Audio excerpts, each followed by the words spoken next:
पारादीप पहुंचिले सर्वभारतीय श्रमिक नेता श्रीजुक्त तन्मय जेना। FCI union सभापति तथा पारादीप पोर्ट एंड डॉक मजदूर यूनियन सभापति तन्मय जेना स्वर्गत विशिष्ट श्रमिक नेता घनश्याम जेना पुत्र अटंती। बंदर नगरी पारादीप अनेक श्रमिक संगठन तन्मय जेना स्थानीय दुछकी ठारू भव्य स्वागत संबर्धना जणाई पाछोटी आनिथिबा देखिबाकु मिलिथिला। पीपीएल इफको तारिणीगड़ा 18 बांकी और थाना छकरे श्रमिक माने श्रीजुक्त जेना पुष्प माल्य दे स्वागत करुथबा बेले नुआबजार स्थित संघ कार्यालय पर्यंत तांको पाछोटी अणा जायथिला। श्रीजुक्त जेनांकर एहा 3 दिनिया गस्त थिबा बेले आसंता काली संघर साधारण परिषद बैठक रे से जोग देबे। तांको गस्त समय रे श्रमिक मानक समस्या सुधारिबा पई से पारादीप रे थिबा विभिन्न कंपनी सह आलोचना करिवार कार्यक्रम थिबा बेले स्वर्गत घनश्याम जेनांक परि से श्रमिक मानक समस्या समाधान दिगरे सत चेष्टा करिवे बोली प्रकाश करिसथि। तांको सह संघर कार्यकारी सभापति आरएन दास आसीथिबा बेले अनेक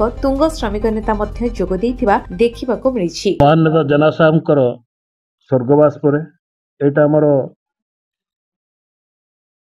देखिया गले पारादीप रे प्रथम गोटे आसंता काली बहुत बड़ धरणर गोटे सभा श्रमिक सभा हबाकु जाउछि एवं पारादीप रो हमर जेते गुडे यूनिट रे हमर मेंबर मान काम करुछंती।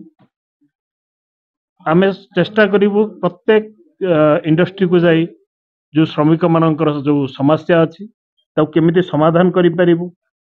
जेमिति वर्तमान आपनकर इंडियन ऑयल ले बहुत अल्प दिन भितर तांकर गोटे सेटलमेंट हबाकु जाउछि।